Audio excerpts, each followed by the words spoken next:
અંગ દજાડતી ગરમીની શરૂઆત થઈ ચૂકી છે અને તાપમાનનો પારો 40 ડિગ્રીને પાર પહોંચી ગયો છે, જેની વચ્ચે હવામાન વિભાગ દ્વારા હીટ વેવની પણ આગાહી કરવામાં આવી છે। હવામાન વિભાગ દ્વારા વાતાવરણ અંગે આગાહી વ્યક્ત કરવામાં આવી છે, જેમાં હાલ જે તાપમાન નોંધાઈ રહ્યું છે તે સામાન્ય કરતાં વધુ હોવાની જાણકારી આપવામાં આવી છે। તો રાજ્યના કેટલાક ભાગોની અંદર હીટ વેવની પણ આગાહી કરવામાં આવી છે, જેમાં પોરબંદર, ગીર સોમનાથની અંદર હીટ વેવની આગાહી કરી છે, જ્યારે ગીર સોમનાથમાં સિવિયર હીટ વેવ એટલે કે તાપમાનનો પારો વધુ ઉંચકાઈ શકે તેવી સંભાવનાઓ વ્યક્ત કરવામાં આવી છે। ત્યારે આગામી દિવસોની અંદર હીટ વેવને લઈને જે યલો એલર્ટ પણ આપવામાં આવ્યું છે। મોટાભાગના શહેરોમાં કે જે હીટ વેવની સ્થિતિ છે ત્યાં તાપમાનનો પારો 40 ડિગ્રી સુધી રહેવાની સંભાવનાઓ છે। હીટ વેવની આગાહીને પગલે સૌરાષ્ટ્ર અને કચ્છમાં યલો એલર્ટ આપવામાં આવ્યું છે। સાથે જ મોટાભાગના શહેરોની અંદર તાપમાનનો પારો 1 થી 2 ડિગ્રી સુધી ઉંચકાઈ શકે છે। ઉનાળાની શરૂઆત સાથે જ ભુજમાં ટેન્કર રાજ જોવા મળી રહ્યું છે। શહેરના અનેક વિસ્તારમાં લોકો પીવાના પાણીની સમસ્યાનો સામનો કરી રહ્યા છે। કચ્છના પાટનગર ગણાતા ભુજ શહેરમાં આજે પણ ટેન્કર રાજ જોવા મળી રહ્યું છે। શહેરમાં વર્ષોથી પીવાના પાણીની સમસ્યાનો લોકો સામનો કરી રહ્યા છે, ત્યારે ઉનાળાની શરૂઆત સાથે જ ભુજમાં પાણીની સમસ્યા સર્જાઈ છે। શહેરના અનેક વિસ્તારમાં લોકોને 3-4 દિવસે પાણી મળી રહ્યું છે। શહેરમાં ઊભી થયેલી પાણીની સમસ્યાને પહોંચી વળવા માટે પાલિકા દ્વારા ટેન્કર દોડાવવામાં આવી રહ્યા છે। હાલમાં પાલિકા દ્વારા 4 જેટલા ટેન્કર દોડાવવામાં આવી રહ્યા છે, ત્યારે આગામી દિવસોમાં પીવાના પાણીની સમસ્યા વિકટ બને તેવું લાગી રહ્યું છે। અને હવે જોઈએ મહાનગરોના અત્યંત મહત્વપૂર્ણ સમાચાર। વડોદરામાં હવે સિટી બસની સવારી કરવી મોંઘી પડશે, કારણ કે લોકસભાની ચૂંટણી સમયે જ સિટી બસના ભાડામાં વધારો કરવામાં આવ્યો છે। સિટી બસના ભાડામાં 5 રૂપિયાના બદલે હવે 7 રૂપિયા ભાડું વસૂલવામાં આવશે। સિટી બસના ભાડામાં વધારો થતાં ગરીબ અને મધ્યમ વર્ગના મુસાફરોના કિસ્સામાં ભાર પડશે અને સિટી બસમાં દરરોજ મુસાફરી કરતા મુસાફરોનું માસિક બજેટ પણ ખોરવાશે। સિટી બસના ભાડામાં 1 એપ્રિલથી ભાડા વધારાનો અમલ થશે। સાથે જ બીજા સ્ટેજથી પ્રત્યેક સ્ટેજમાં 1 રૂપિયા ભાડું વધારવામાં આવશે। આ ભાડા વધારાની જાણ સિટી બસ સંચાલક નિયામક લોજિસ્ટિક કોર્પોરેશને કરી હતી। મહત્વનું છે કે ચૂંટણી આવતી હોય ત્યારે આમ તો મોંઘવારી ઘટતી હોય છે, પરંતુ વડોદરા સિટી બસના ભાડામાં વધારો થતાં લોકો ઉપર વધુ એક મોંઘવારીનો માર પડ્યો છે। આઈપીએલ મેચને લઈ મેટ્રો વિભાગે મહત્વનો નિર્ણય કર્યો છે। અમદાવાદના મેચ રસિકો માટે મેટ્રો વિભાગે સ્પેશિયલ પેપર ટિકિટ બહાર પાડી છે। આઈપીએલ 2024માં અમદાવાદમાં રમાનારી ક્રિકેટ મેચ માટે મેટ્રો વિભાગે મહત્વનો નિર્ણય કર્યો છે। આઈપીએલ દરમિયાન મેટ્રો વિભાગ દ્વારા સ્પેશિયલ પેપર ટિકિટ બહાર પાડવામાં આવી છે। આ સ્પેશિયલ ટિકિટનો ચાર્જ ₹50 જાહેર કરવામાં આવ્યો છે। આ ટિકિટ તારીખ 24 માર્ચ, 31 માર્ચ અને 4 એપ્રિલે સવારે 8 વાગ્યાથી મળશે। આ નિર્ણયથી મેચ જોવા આવતા મેચ રસિકોને ફાયદો થશે। સ્પેશિયલ પેપર ટિકિટના કારણે લોકોને ટિકિટ લેવા માટે લાઇનમાં પણ ઊભા રહેવું નહીં પડે। આઈપીએલ મેચને ધ્યાનમાં રાખીને મેટ્રોના સમયમાં પણ વધારો કરવામાં આવ્યો છે, જેને લઈને મોટેરા સ્ટેડિયમથી સવારે 6 થી રાતના 12 વાગ્યા સુધી મેટ્રો ટ્રેન ચાલુ રહેશે। મહત્વનું છે કે મેટ્રો ટ્રેનના સમયમાં ફેરફાર થતા અને સ્પેશિયલ પેપર ટિકિટ બહાર પાડતા મેચ રસિકોમાં આનંદ જોવા મળી રહ્યો છે। સુરતમાં નકલી ઝડપાવાની પરંપરા યથાવત રહી છે।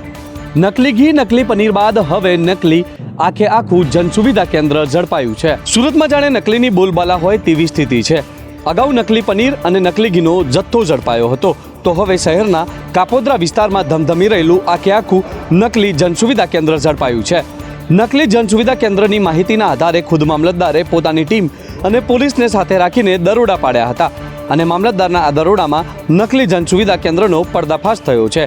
આંચકાજનક બાબત એ છે કે છેલ્લા 1.5 વર્ષથી આ નકલી જનસુવિધા કેન્દ્ર ધમધમી રહ્યું હતું।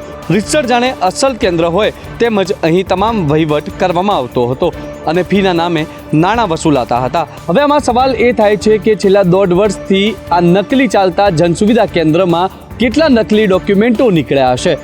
છેલ્લા 1.5 વર્ષથી આ નકલી કેન્દ્ર તંત્રના ધ્યાને કેમ ન આવ્યું અને હવે સત્તાધીશો સામે કોઈ પગલાં ભરાશે કે કેમ? મોરબી પુલ કેબલ દુર્ઘટનાને લઈને જયસુખ પટેલને સુપ્રીમ કોર્ટે જામીન આપ્યા છે, જો કે સુપ્રીમ કોર્ટે શરતી જામીન મંજૂર કર્યા છે। મોરબી પુલ દુર્ઘટના કેસમાં હાઈકોર્ટે અરજી ફગાવતા સુપ્રીમ કોર્ટમાં અરજી કરવામાં આવી હતી। મોરબી ઝૂલતો પુલ તૂટી જવાના કારણે 135 લોકોના મૃત્યુ થયા હતા, જે બાદ જયસુખ પટેલની ધરપકડ કરવામાં આવી હતી। મોરબી પુલ દુર્ઘટના કેસમાં જયસુખ પટેલે 400 દિવસ જેલવાસ ભોગવી રહ્યા છે। આ કેસમાં પોલીસે કુલ 9 આરોપીઓની ધરપકડ કરી હતી અને આ કેસમાં ઓરેવા કંપનીના 2 મેનેજરને પણ ધરપકડ કરવામાં આવી હતી। જો કે જયસુખ પટેલે 1 ફેબ્રુઆરીએ કોર્ટમાં આત્મસમર્પણ કર્યું હતું। ઉલ્લેખનીય છે કે 400 દિવસથી જેલવાસ ભોગવી રહેલા જયસુખ પટેલને આખરે સુપ્રીમ કોર્ટે શરતી જામીન પર મુક્ત કરવા આદેશ કર્યો છે. રાજકોટમાં શિક્ષણ જગતને શર્મસાર કરતો કિસ્સો સામે આવ્યો છે.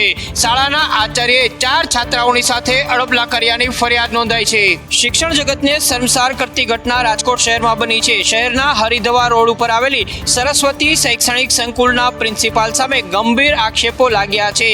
વાલીઓની ફરિયાદના આધારે રાકેશની ધરપકડ કરવામાં આવી છે.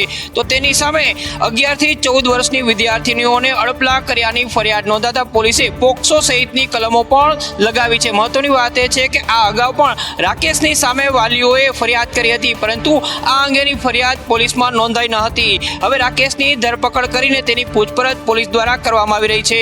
વાલીઓની ફરિયાદના આધારે ભક્તિનગર પોલીસે લંપટ આચાર્ય રાકેશ સોરઠિયાની ધરપકડ કરી છે. તેની સામે પોક્સો સહિતની કલમો લગાવાઈ છે. ભરૂચમાં રેતી લીઝ ચાલકો વચ્ચે બબાલ સર્જાઈ છે અને એટલું જ નહીં, આ બબાલની અંદર કરજણના ધારાસભ્યના પુત્રનો હુમલો કર્યાના આક્ષેપ છે અને તેને લઈને રાજકીય ગતિવિધિ તેજ થઈ છે. રેતી ખનન આમ પણ રાજ્યના માથાના દુખાવા રૂપ મુદ્દો છે. ખનિજ માફિયાઓના કારણે અનેક ગામના લોકો ત્રાહિમામ પોકારી ઉઠ્યા છે. દરમિયાન રેતી ખનન માટેની લીઝ ધરાવતા ધારકો ભરૂચમાંથી મોટી બબાલ સામે આવી છે. નર્મદા નદીમાંથી રેતી ઉલેચવા બાબલે આ ઝઘડો થયો હતો અને આ ઘટના ઝઘડિયાના ઇન્દોર ગામમાં બની હતી. વડોદરાના લીઝ ધારકો ઝઘડિયામાં ખોદકામ કરતા હોવાનો આક્ષેપ પણ થઈ રહ્યો છે. એટલું જ નહીં, ઇન્દોર ગામના સ્થાનિકોને માર માર્યાનો પણ સરપંચ દ્વારા આક્ષેપ કરવામાં આવ્યો છે. સાથે જ એવો પણ આક્ષેપ કરાયો છે કે કરજણના ધારાસભ્યના પુત્ર દ્વારા હુમલો કરાયો હોવાનો પણ આક્ષેપ થયો છે. આપને જણાવી દઈએ કે ઝઘડિયા તાલુકાના ઇન્દોર ગામના સરપંચે આક્ષેપ કર્યો છે કે કરજણના ધારાસભ્યના પુત્રએ માર માર્યો છે અને જેને લઈને પોલીસ તપાસ પણ તેજ થઈ છે. કોંગ્રેસના 11 એકાઉન્ટ ફ્રીઝ કરાતા શક્તિસિંહ ગોહિલનો રોષ ભભૂક્યો. તેમણે આક્ષેપ કર્યો કે અમારા ખાતામાંથી બારોબાર રૂપિયા ઉઠાવી લેવાયા છે. ભાજપ સહિત એક પણ પક્ષ ઇન્કમ ટેક્સ નથી ભરતો. કોંગ્રેસ પ્રદેશ અધ્યક્ષ શક્તિસિંહ ગોહિલે જણાવ્યું કે 7 વર્ષ પહેલા કોંગ્રેસ પાસે 115 કરોડ ફંડ હતું. આજે સ્થિતિ જુદી છે. તેમણે આક્ષેપ કર્યો કે અમારા ખાતામાંથી બારોબાર રૂપિયા ઉઠાવી લેવાયા છે. ભાજપ સહિત એક પણ પક્ષ ઇન્કમ ટેક્સ નથી ભરતો, તો પછી માત્ર કોંગ્રેસ સામે આવું વલણ કેમ? તેમણે કહ્યું કે કોંગ્રેસે સત્તામાં હોય કે ના હોય જવાબદારીનું વહન કર્યું છે. અમે લોકોના દાનથી ચૂંટણી લડવાના હતા. અમારા 11 એકાઉન્ટ ફ્રીઝ કરી દેવાયા છે. એટલું જ નહીં, 14.49 લાખ રૂપિયાનું સાંસદોએ દાન આપ્યું છે.